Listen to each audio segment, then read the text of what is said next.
Hey guys! Well, I know that it's currently the end of July as I'm recording this, and so maybe it doesn't seem like time to talk about next year's planner, but it's here, so I thought I would.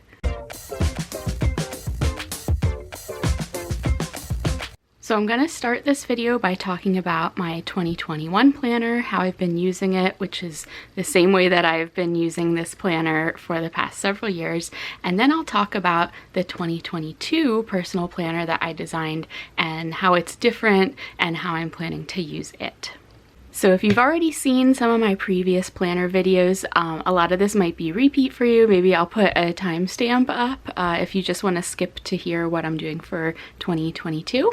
But to get started, this is the personal planner. It's printed by a Swedish company, and you can customize every aspect of it, from the cover design, which for this year I picked a very boring solid color, to the strap, to the color of the little bookmark, and the design of all the pages, the color that appears in the headers of the pages, the layout of the dates, and what other elements appear on each page. So it's totally customizable, and at this point I think this is my fourth personal planner that I've used, and so at this point I was pretty confident in my selections, but you'll see that I did make some changes for next year. So I'm going to just kind of flip through these pages as I start talking, but basically the way that I use my planner is each day in black pen I write out my appointments for the day for work, and I only use this planner for work. And then in whatever other color I'm using for the week, I kind of make myself a little checklist for each day of different other activities I have to do. If I have something that's kind of going across multiple weeks, I'll put it down in the little bottom section here. And then something else that I started doing this year is we try to make time at the end of the week to send thank you notes to people. And so I started using the weekend space, since again I'm using this for work. I started using that space to keep track of the thank you notes that I want to send. I just kind of keep a running list throughout the week, and then on Friday I sit down and send all those notes to people, which is nice.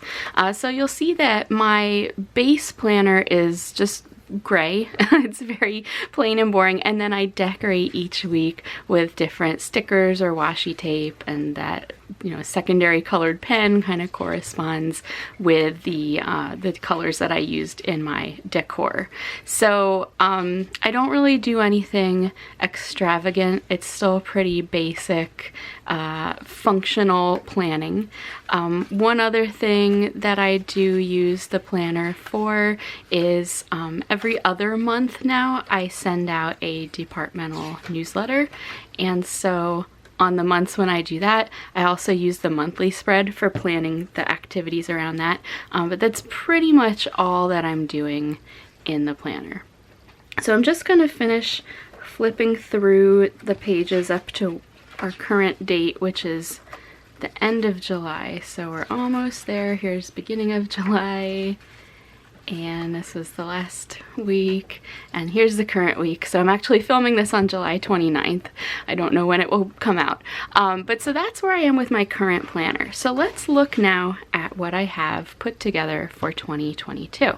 So the first thing you'll notice is it does have a design on the cover this year, and actually I think a couple years ago I had a personal planner that was this really neat marble kind of design, turquoise color, and just the last couple years they haven't really had cover designs that I liked, and I never bothered to upload my own, but this time I just downloaded this really large, high quality kind of blue marble image, and I actually placed it.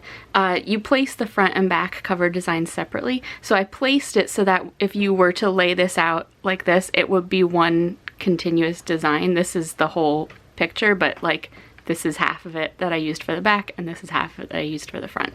So I'm pretty happy with the way that the cover design turned out, and I'm glad that it's something a little different this year.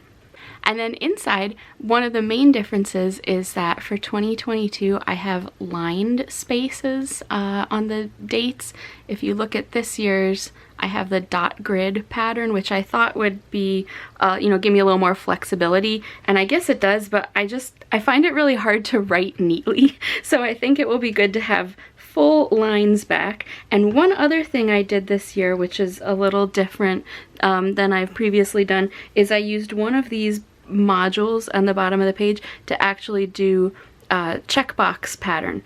As I mentioned, I've been using the weekend spaces to keep track of my weekly thank you notes I want to send out, and so I thought maybe I could use a little checkbox spot in this bottom module to do that instead.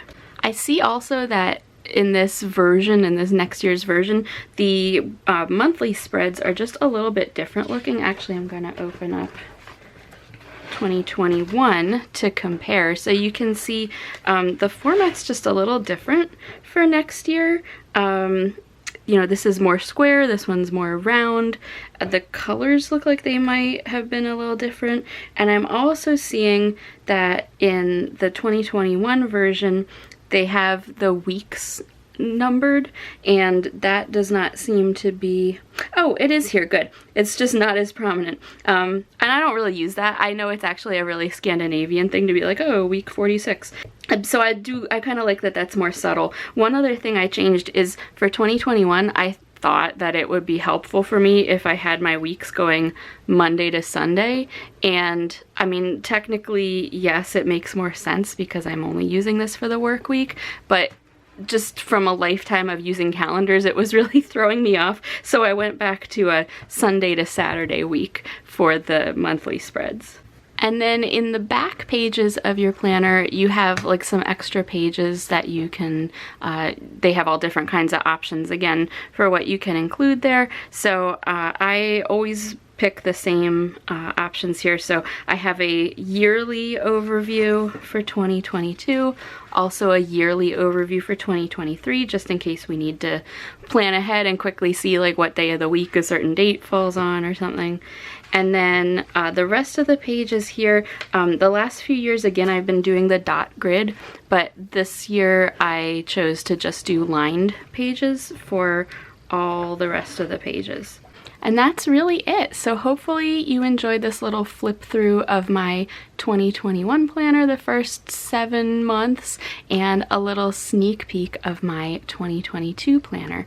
If you have any questions or comments or suggestions for me, I would love to hear them. Have you heard of the personal planner brand before? Have you heard of it from me? Have you seen some of my other previous planner videos? I'd love to hear. And I used to do these more frequently and I kind of stopped because they were getting very repetitive, but if you just really like watching people flip through their planners, I would be happy to start doing these again on a more regular basis. So leave me that comment as well and let me know if you just want to see more planner content from me. So thank you so much for watching, and I will see you next time. Bye!